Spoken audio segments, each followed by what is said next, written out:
100% proof for an insanely high XRP worth thousands. We have actual documents to support not just this hypothesis, but to actually show you the real McCoy, the real documents. Consider smashing that like, consider listening to the entire outline. You don't want to miss a single thing in this outline. We're going to jump right over to the document. The first one is basically this one that's going to be shared on your screen, and we have more than one document. It's actually a few. We're going to start things off with this one. It's referred to as Interoperability Standards for Digital Assets. It's a working paper, series number 2, dates back to November 2023. But in the findings, you will see specifically this, where it mentions this whole thing of the IOSCO and how it released a global stablecoin initiative report. Now, as I go further down, I want to point out where we have this highlight. This is where Jesse is going to come in and inject. You're going to see him inject quite a few times here. And don't feel as though he's interrupting. I welcome him interrupting. It's just we're trying to have a good balance here. So Jesse, you pointed out specifically about this International Organization of Securities Commissions, the IOSCO. And as we see here, global stablecoin initiatives that dated back to 2020. We've had other examples of this term, global stablecoin, specifically from the World Bank, and the one recently from the International Banking Finance, I believe, with Smoke. So what really caught your eye here, sir? Hey my friend, whether you're a day trader or hodler, I've got a game changer for you. BTCC Exchange, founded in 2011, is the world's longest running crypto platform with zero hacks and licenses in many countries. No KYC or VPN needed, and signing up is fast. For whales or pro traders, it's a dream. Top 5 on CoinMarketCap, unmatched liquidity, low fees, plus 250x leverage. Copy trading lets newbies make $100, $200, even $500 per day, just by copying another trader and he does the trading for you. Some people copy all the money by Q because he currently has a 93% success rate and he earns a great percentage. But leverage and copy trading is risky, so only use what you can afford to lose, or seriously don't do it at all. I launched this channel to share crucial crypto insights, not to see you make reckless moves and lose your hard-earned money. BTCC has over 300 crypto available, including XRP, QNT, XLM, and HBAR. Use my referral link on the screen, in the description, or in the pinned comment for up to $10,000 USDT rewards, up to 50% off fees, and VIP perks. Never keep all your crypto on exchanges. Use reputable hardware wallets. Links below. Now let's get back to the video. So the Global Stablecoin Initiative, there's a document which we're going to show in a minute where you have the International Organization for Securities Commission, which is technically the international organization tied to the Security Exchange Commission in the US, which was suing Ripple, right? So here we have the international body for the SEC talking about a hypothetical case scenario for a global stablecoin, and we're going to show that in a minute, where they talk about a new global stablecoin that is a means of exchange. Okay, so this coin that this private company has created is technically going to be used as a medium of exchange, and this would be technically a global stablecoin, and it would be backed by numerous assets around the world, financial instruments that would be supporting the value of this token. So the ISC, what I want people to realize here in these documents that you're going to show is the IOSCO talking about global stablecoins as a medium of exchange, describing XRP and XLM to the T. This is the same international organization that the SEC is tied to, because the SEC, the Security Exchange Commission for the US, same for the other security commissions all over the world in different countries, are all tied to this international body. So this is what I want people to realize here. This is crazy, right? And they're talking about frameworks and regulations, and it's just hypothetical. Like, it's technically, to me, it's they're communicating on how do we regulate it? How do we make it work? How do we make it work, right? Globally, what do we need to do to make sure this works?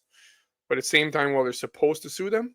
So, and then we're going to look at the documents coming from the Financial Stability Board, which is technically the right arm of the BIS, the Bank for International Settlements, which is a central bank for all central banks.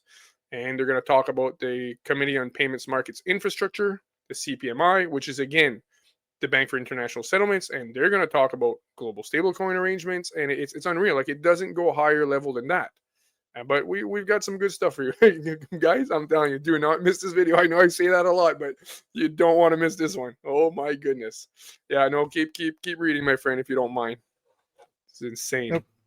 No problem. Let's jump into this for a brief bit. So for one, you see here Global Stablecoin Initiatives 2020, and then it goes on to mention some of these other key things here that are, again, more than worth pointing out. So for one, we take you over to some of these specific highlights, and you'll see here on this other document talking about some of these specific things about, for one, it's this one. It's called OR01 2020 Global Stablecoin Initiatives. It's a public report from that OIC, or excuse me, OI, so many abbreviations, IOSCO, the Board of the International Organization of Securities Commission. And in the process of getting more into this whole thing of this executive summary, I basically want to highlight some of the important information. So for one, ISO-CO established that stablecoin working group with its fintech network, right, to evaluate global stablecoin proposals from securities, markets, regulators' perspectives. And in the report, first published for the contribution on going public debate, international organizations, standard-setting bodies on global stablecoin proposals, for example, the G7. So right here, I just want to take note here. You see that the IOSCO at the top has established a stablecoin working group within its fintech network. So you can see that the working group here, they're working with a fintech network. This is finance tech, fintech. These are private companies technically, right? Correct. So the IOCO, which is supposed to be suing Ripple, technically indirectly, the SEC, is tied to the SEC. The international organization, which is technically the overseer for the SEC, kind of, is literally put a stable coin working group within its fintech network. Fintech networks, that would be private companies. Well, this is crazy. But I want you guys to also keep in mind that when we talk about like the bigger players, the G7s and so on, again, like it says, continue to assess key issues arising from the analysis in the paper and emerging stablecoin proposals. I mean, there's a lot of new people here who feel as though that, you know, global or stablecoins are just pegged to a dollar. I mean, come on, guys, you got to wake up and realize that we're talking about high price, stable coins as referenced in the World Bank. Again, the document, even with smoke, with Jesse, we did recently, and now there's this. So again, IOSCO encourages a globally coordinated cross-sector response to the international regulatory challenges posed by global stablecoin proposals. Now, as I go further down into the document, here's another one I want to get into. It says, in order to harness the potential benefits of payments using a form of crypto asset, notice how it says crypto asset, ladies and gentlemen. Various private entities have since endeavored to design a more suitable, low volatility crypto asset, a so-called stable coin. Notice how it says that. These initiatives include proposals with potential global reach and adoption, so-called global stablecoins likely to be issued by large incumbent global technology firms. If anything, I know that you and I did a lot of discussion about this earlier before we record this video. By all means, chime in about this, because who are these firms? We're going to get into who these firms are. Yeah, well, okay, so I want to point out something on how these people, how they act and how they prepare the documents for us, right? Actually, go back to the page if you don't mind. So first they say, like, we want to address the issues or the complication. They word it as if this is how I see it, okay? This is how I see it, because I know it's been discipline plan for years. So they try to word it where, you know, we want to, we need to see like how we can this can be complicated and issues could arise. So this is why we're doing all these hypothetical case studies, because of the issues and that could arise. But then at the same time, they talk as if, you know, there potential problems could rise of this, and that's why they're doing the documentation. But it's complete BS, because sometimes they slip in the documents like they're doing here. See, they slip and they say, in order to harness the potential benefits of payments using a form of crypto asset, various private entities have since endeavored to design a more suitable, like you said, right? A so-called stablecoin. And then they talk about initiatives that would have a global reach, and these would be called global stablecoins. Again, describing XRP to the T, right? And Ripple. But my point is here is that they slip and they say that in order to harness the potential benefits. Now they're talking about the amazing benefits. So sometimes they slip and they say this is about, harnessing the benefits of this. But then somewhere, someplace documents they say, oh well, it's just to see what's there's concerns, right? They act as if there's concerns, and that's why they're putting it all on paper. But in reality, in my opinion, they're trying to figure out, trying to communicate, say like, how do we get all our ducks in a row here? How do we get what are the adjustments that we need to make at national level and different regulatory bodies so that this can all come together? So that's what I want to share here. But when they put it on paper, they act as if, like I said, they're just trying to see what are the risks and stuff like that. But it's in reality, they're trying to, there's risk, but they're trying to figure out how do we put it together so that we eliminate risk. Well, they're trying to figure out how we're going to do it to make sure it works. What needs to be changed, what adjustments need to be done regulatorily, globally. The Financial Stability Board needs to do some adjustments. Does the International Organization on Securities, do they need to be making some adjustments a bit on their rules and stuff like that? So to me, that's how I see it, because I know XRB's been planned for years, is to fix the global liquidity crisis. So keep going, my friend. And as we get further into it, you'll see some other terminology. So it mentions here specifically, as we scroll down, excuse me, this part. And if anything, we're going to highlight this entire part. Now, we understand that you see the terminology where it says hypothetical case study. This is more than just hypothetical at this particular point. So for one, let's start off here. And again, Jesse's more than welcome to inject. It says a company, notice it says company in quotes, interesting, has determined to design a platform using distributed ledger technology to issue a crypto asset, quote, coin that is intended to act as a stablecoin. This stablecoin is intended to act as a means of exchange on the company's designed platform and accessible also by third parties. The company and third-party participants in the platform intend to offer goods and services in exchange for coin. Company also anticipates that unaffiliated third parties, developers will create use cases for coin. Yeah, you see right there, what is Ripple doing, and Stellar as well? What they're doing, like they're basically making sure that all of these different developers are basically developing use cases for the coin. Like it's unreal, like the whole everything that they're doing to bring utility to this coin, right? So I'm just saying, I just want to point out there, this is exactly what Ripple is doing, and Stellar as well. But Ripple, I think, a bit more than Stellar, maybe. Okay. So again, describes XRP to the T. I really think, yeah, you and I are in line with that, because I mean, even this part we're going to get further into, it says specifically here, just a second, company has stated coin will be backed by assets that are held in accounts at a number of global financial institutions, collectively the reserve fund. Interesting, reserve fund. Wouldn't you need a reserve asset for that? That is managed by the company pursuant to policy set by its governance board, and that coin's market value will be maintained in line with the value of the assets held in the reserve fund. I don't know if you want to chime in on that specific part, Jesse. There's so much in this document, guys. Like you really don't want to miss this video, because this is crazy. I'm gonna chime in a bunch, but like you cannot even imagine what we're gonna show you in this document.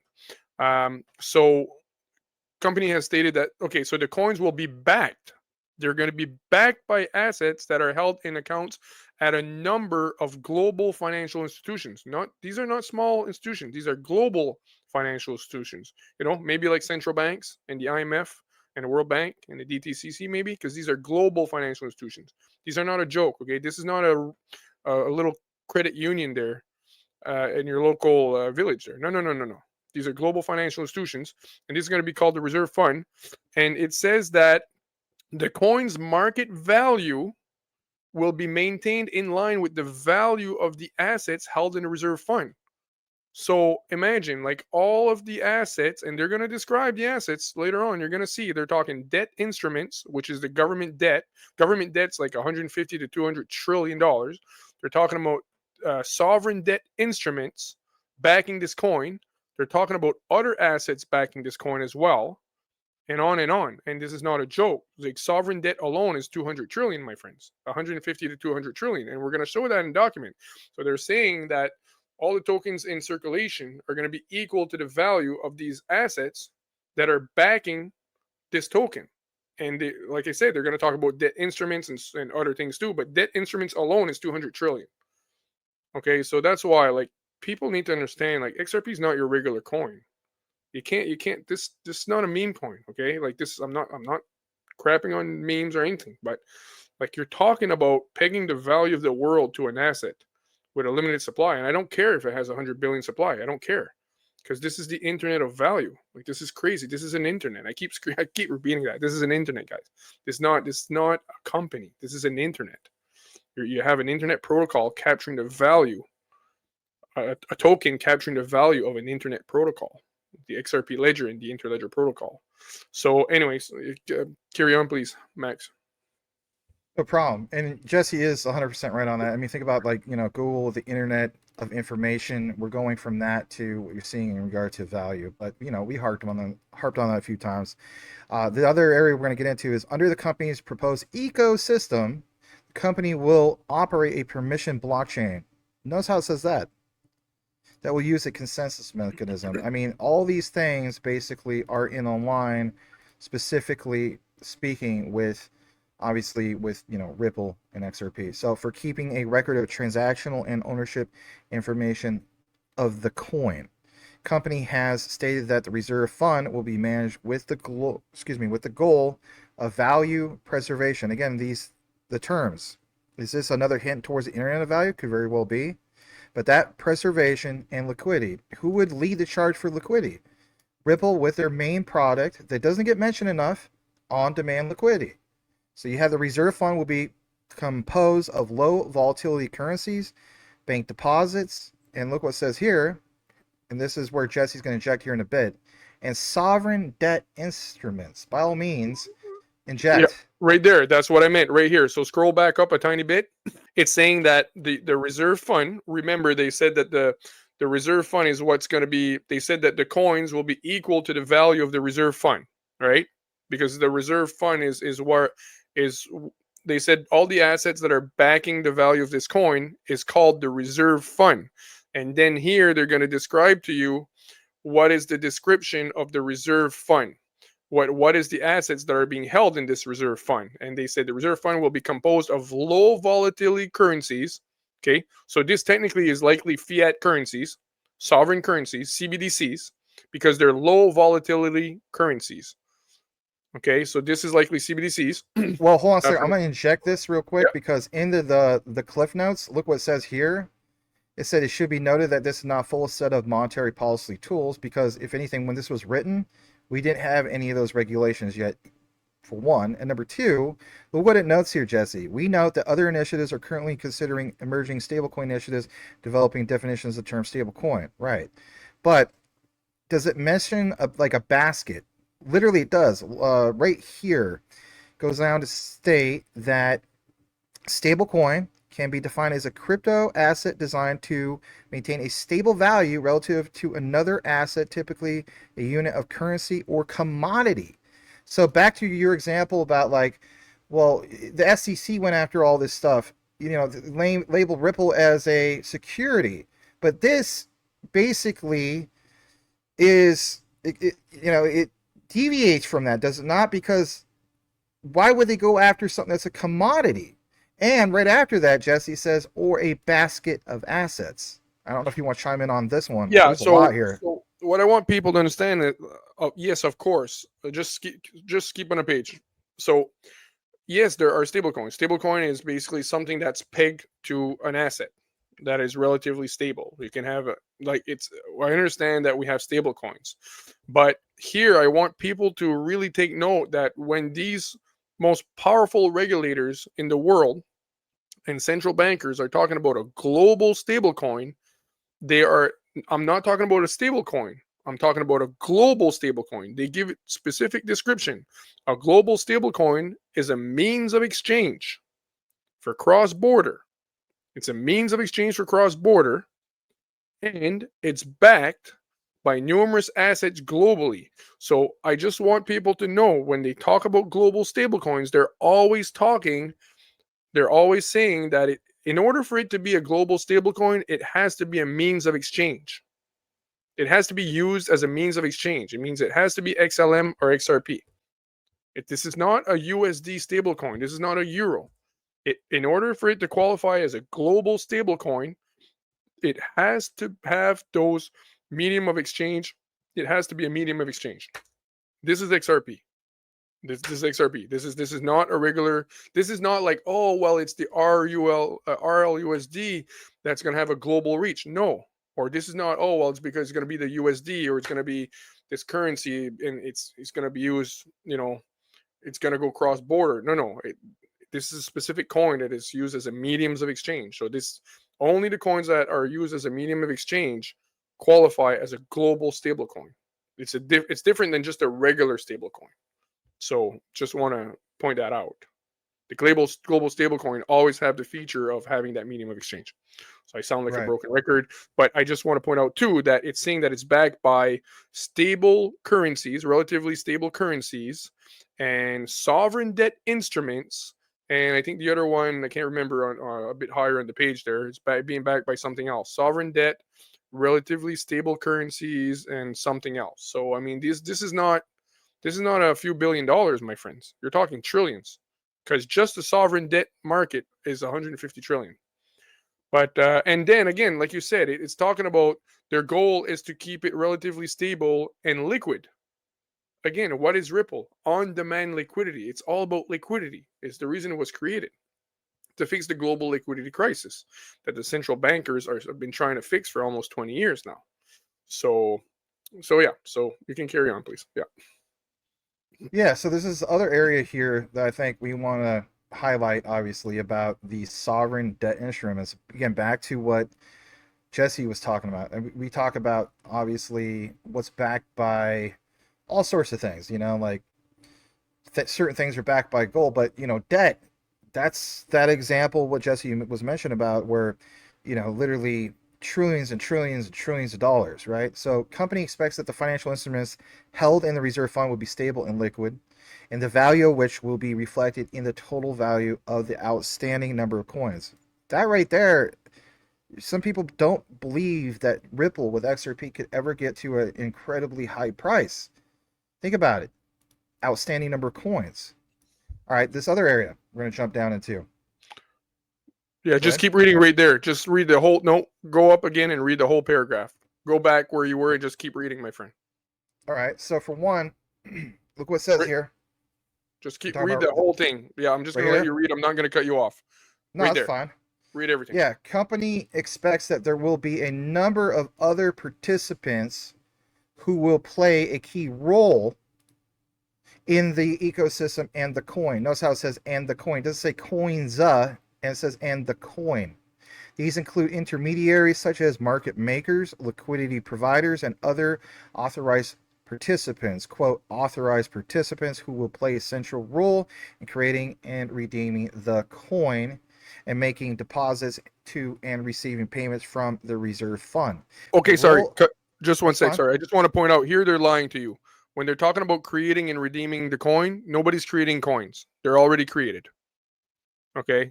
In my opinion, they're already created. This is describing XRP. There's 100 billion in circulation. You can't. So here they're just lying. They're saying role of creating. They're not going to create anymore. So here they're lying. So sorry. Please carry on. All right. So fair enough. These include intermediaries such as market makers. I might have already read that part. Who play a central role in creating and redeeming the coin, making deposits to and receiving payments from the reserve fund.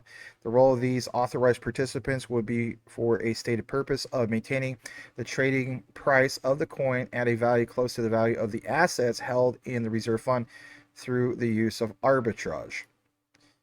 This part, the initial price for the coins paid by the authorized participants will be determined by the company based on the initial amount of assets held in reserve fund, and the price for subsequent purchases and sales by such authorized participants to and from the reserve fund will depend on the value of the assets in the reserve fund and the trading price on various crypto asset trading platforms. Due to the role of authorized participants, the value of the coin may be dependent on a notional composition of the basket, getting back to that reference that we showed earlier above, or a share of the value of the assets in the reserve. Only authorized participants will be able to purchase or redeem coins from the reserve fund through the company. Do you want to pause there and inject, or you want to go further down in this? No, it's okay. Well, you just see that they're always talking there. The whole paragraph is about the reserve fund, the price of the coins, all the coins combined being equal to the value of the assets in the reserve fund. They mentioned it like 8 times there, right? So like it's going to be stable, relatively stable, because it's going to be so freaking valuable. That's why it's going to be relatively stable. Like it's going to be so valuable. If something's worth hundreds and hundreds and hundreds of trillions, it takes quite some volume to move it. That's why it's going to be relatively stable. And to me, it's like it's going to have a certain floor likely, and then it can only kind of go up, but it's going to have relative floor. It's And it doesn't matter. It doesn't have to be 100% stable, because when you're settling through XRP or Stellar, it takes a few seconds. So there's the volatility. It doesn't count. There's not enough volatility to affect it because you're settling in seconds.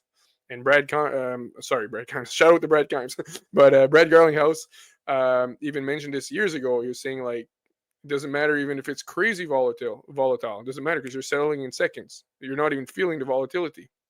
So, anyways, that's all. Okay. Well, good point. Jumping back into this, crypto asset wallets will permit users to send, receive, and store the coin. Coins will be transferred both through crypto asset trading platforms as well as peer-to-peer transactions. Crypto asset trading platforms will purchase and sell the coin and to and from authorized participants to end users in exchange for fiat currency and other crypto assets. That part, other crypto assets. This is where we have the bridge currency not only to fiat, but we have a bridge to other crypto assets. This is your interoperability, if you will. You want to chime in on that? Yeah, well, I agree 100%. People need to understand that XRP is going to be used to bridge everything. The crypto assets, when you're going to go from Bitcoin to Ethereum, or like there's enough liquidity there, but if you're going from Bitcoin to another crypto asset that doesn't have a lot of liquidity, XRP is going to be used. XRP is going to be used to bridge crypto assets, tokenized assets, stocks, bonds, derivatives, fiat currencies, CBDCs, everything. People don't realize like that's the Internet of Value. Cryptocurrencies are going to be settled through XRP. And Brad Garlinghouse admitted years ago that they were already connecting the exchanges, the crypto exchanges, in the back end, so that XRP could be that liquidity for the crypto exchanges globally. He said that indirectly. I wish I had those videos, but it's all the money. It's all the money, guys. Like Internet of Value, not payment platform, not a company that does regular company does payments. This is not your Google, this is not your Facebook. This is the real deal. This is the new internet. And XRP is going to capture the value of that internet. Mind-boggling, the potential. Like there's no guarantee. I don't want to write anything in stone, even though in my mind it's good. I'm 2000% sure.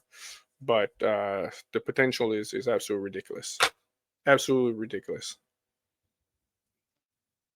Yeah. Well, we're going to get more into this. Let's just highlight a few other things. So the other area I wanted to jump into, I don't know if it's on this page. I think we're actually done with this page. Yeah, let's jump over to this. Here's another one that comes from fsb.org/uploads. What you're going to see here is also really good because it establishes from FSB, which stands for Financial Stability Board. Think about it. Stability. You know how we talked about we can't have volatility, right? Well, I just want to point out, Max, that this is the highest. It doesn't get higher than the Financial Stability Board.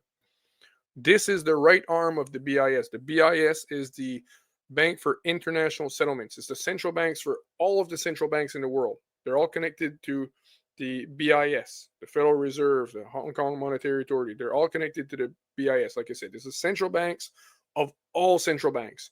The Financial Stability Board is their right arm that literally does recommendation. They say recommendations globally, but you better follow their recommendations, right?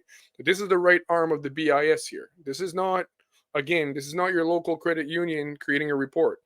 This is, they're so powerful. Like 99.9999% of the people on planet Earth have no clue how powerful the Financial Stability Board and the BIS is, how powerful they are. And that's why I'm careful to on what I say about them, honestly, for my own security and my channel, because I can't even imagine. But some people watching right now know exactly what I'm talking about. Okay. There are some people, I believe, that decide when wars start and when they finish to a certain degree. Okay. And yeah, I'll leave it at that. They finance both sides. They finance both sides, and they are not allergic to war. They like it. I'll leave it that. I will not say more than that for now. But it doesn't go higher than that. The Financial Stability Board. Okay, like I said, this is not a local credit union spitting out a report here. It doesn't get higher up than this. And we're going to look too at the Committee on Payments Financial Markets Infrastructure, the CFMI. Again, this coming from the BIS and the IOSCO working with the BIS. So these are the four most powerful regulators and institutions in the world. 99.99% of people on planet Earth have no clue how powerful they are, and they're all talking about a global stablecoin arrangements. As you would say, brother, as you would say, isn't that interesting? Because isn't that interesting? It is interesting, though. It's totally interesting. Very interesting, especially if you're holding XRP. Huh? Makes it even more interesting. It does, and we're going to jump into this from the FSB. So I'm glad that Jesse gave us a little bit more of a thorough outline of their significance. They're not, you know, they're not like some nobodies. Getting into it, high-level recommendations for the regulation, supervision, and oversight of global stablecoin arrangements. That's interesting too, but watch this. So for one, I want to jump down to this part where they had final recommendations on this particular section of page 3 of 24. And again, you guys are welcome to get these documents if you want to. You just go to fsb.org, uploads, PDF. You'll see in the introduction that, again, back to the year 2020, FSB at the time issued a report with a set of 10, not just like a couple, but 10 high-level recommendations on the regulation, supervision, oversight of so-called, quote, global stablecoin. They call it GSC arrangements, high-level recommendations. G20 endorsed the high-level recommendations, and the October 2021 FSB basically provided a status update of the progress made on their implementation. All right? Sorry, progress made on their implementation. Right. This is not about stopping it. This is about literally making progress on, like, again, having regulations, like everybody having clear regulations here so they can move on to the end goal, right? This Internet of Value.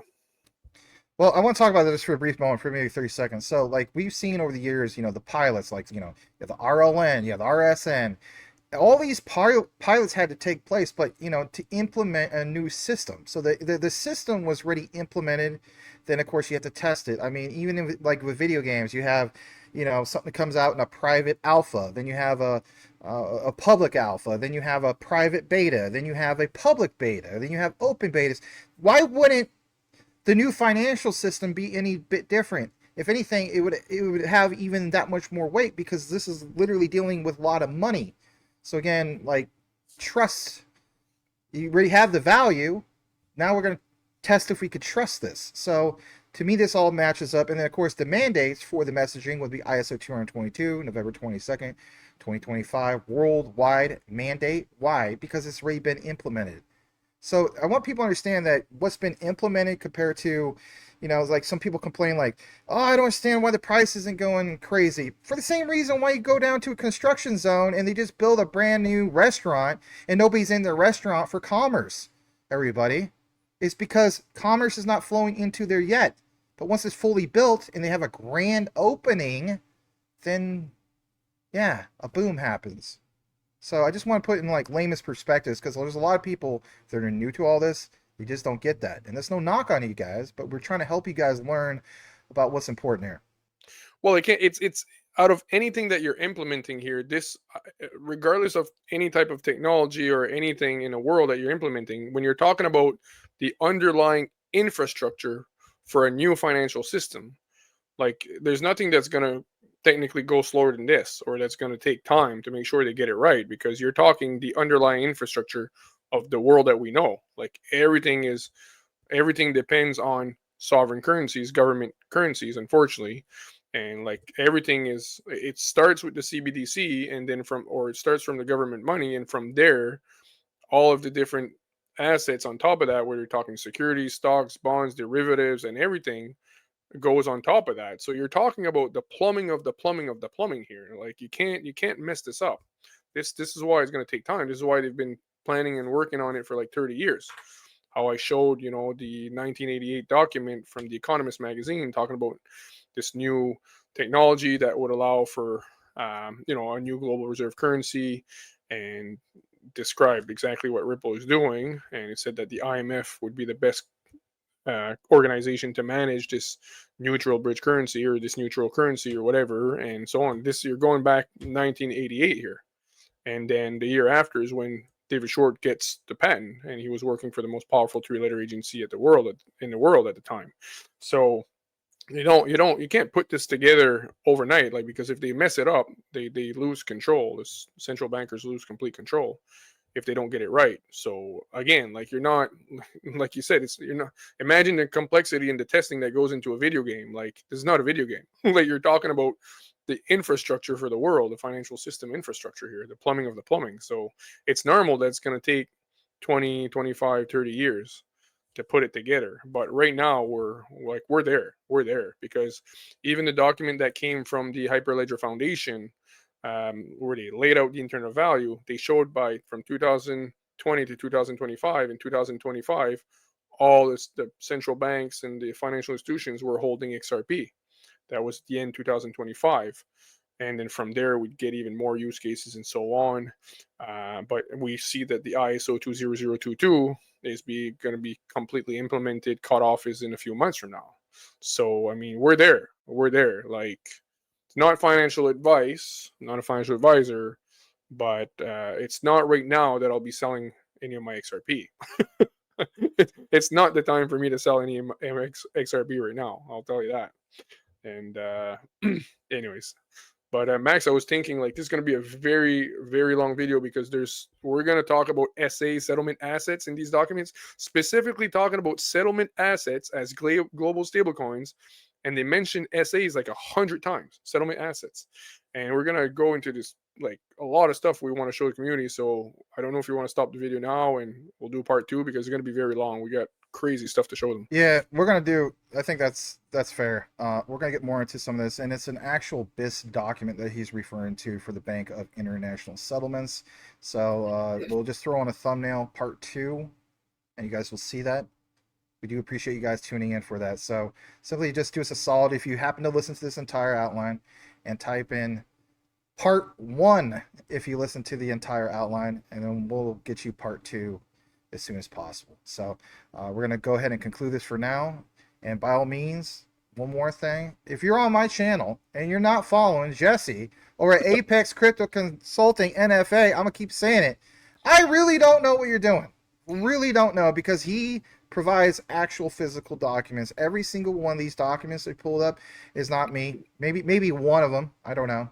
But most of these are from Jesse or at Apex Crypto Consulting NFA. And if you want the cheat code to get to his channel, instead of typing that big old thing, just type in Apex Jesse XRP or Apex Jesse Quant, and it just instantly take you over to his channel. He's been killing it over there with the deep dives, and we always collaborate. So check him out, and thank you, Max. Subscribe. Yeah, thank absolutely. You, it's the least I can do, right? I only collaborate with the best. Well, thank you, brother. You're the people talk about, like, who's the alpha dog? You are the alpha goat of research. All right, I really appreciate being that, especially when it comes to XRP and quant. Yes, you're the alpha goat. I did a bit of research on those projects there. Yeah, all right, a bit. I will admit, just a bit. Yeah, just a bit. Bit my foot. All right. We won't keep you guys any further. We'll see you guys on the next one. Over and out. See you guys. Thanks.